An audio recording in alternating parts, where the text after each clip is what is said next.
నదిలో ఉన్న ఇసుకని తవ్వుకోవచ్చు. అయితే ఆ తవ్వేటటువంటి ప్లేసెస్ని నోటిఫై చేయాలి, సిస్టమేటిక్గా పర్మిషన్ తీసుకోవాలి. కానీ ఇప్పుడు ఇసుక ప్రజలకి ఉచితం అన్నది పేపర్ల మీద, నిజంగా ఉచితం ఎవరికన్నా అందుతోందా? అదేమంటే ట్రాన్స్పోర్టేషన్ ఖర్చులు అవుతున్నాయి కదా. ట్రాన్స్పోర్టేషన్ ఖర్చు అసలు రేటుకి 10 అంతలు ఉంటుందా అంటే అవన్నీ మాట్లాడద్దు. జగన్తో పోల్చుకోండి, జగన్తో పోల్చుకుంటే తక్కువకే వస్తుంది కదా. ఇక్కడ ప్రభుత్వం లెక్కలో ఉచితమే కదా.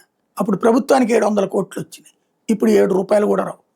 దీని మీద బతికేస్తున్న వాళ్ళకి మాత్రం రోజుకి 10 కోట్ల నుంచి ఇక అసలు ఆ స్థాయిలు వేరే లెక్కే చెప్పక్కర్లేదు. కనీసం 50 లక్షలకు తక్కువ రాదు. ఆ పైన ఎన్ని కోట్లు వస్తుంది ఒక్కొక్కటి ఏరియాని బట్టి ఉంటుంది. అవుట్స్కట్స్లో చుట్టుపక్కల రాష్ట్రాలకు అవుట్స్కట్స్లో ఉన్న వాళ్ళైతే, కర్ణాటకకు అవుట్స్కట్స్లో, తమిళనాడుకి అవుట్స్కట్స్లో ఉన్నటువంటి వాళ్ళకైతే కనుక కుప్పలు తెప్పల డబ్బులు, తెలంగాణకు అవుట్స్కట్స్లో ఉన్నవాళ్ళు. సరే, ఇప్పుడు కడప జిల్లాలో జరిగింది తాజాగా.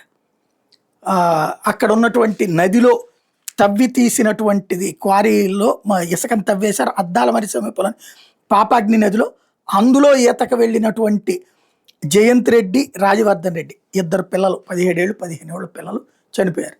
అది బీటెక్ రవి నడిపిస్తున్నాడు అన్నది సాక్షి రాసుకొస్తుంది. కాకపోతే పరిహారాలని కింద ఏదైనా మాట్లాడుకుని సెట్ చేస్తారు, కానీ ఏ శిక్షలు వెయ్యరు ఎవరిని కూడా. మన దగ్గర స్పెషాలిటీ ఏంటంటే ఇలాంటి వాటిట్లో ఈవెన్ ఇసుక లారీలకు కానీ ట్రాక్టర్లకు కానీ చూడండి, మామూలుగా ఎదువరకు ఆ చుట్టూ మొత్తం ఆ గ్రీన్ మ్యాట్ కప్పేయాలి. కోర్టుల ఆదేశాలు కూడా ఉన్నాయి, లేకపోతే ఆ ఇసుక వెనకాల వాళ్ళ కళ్ళల్లో పడుతుంటుంది.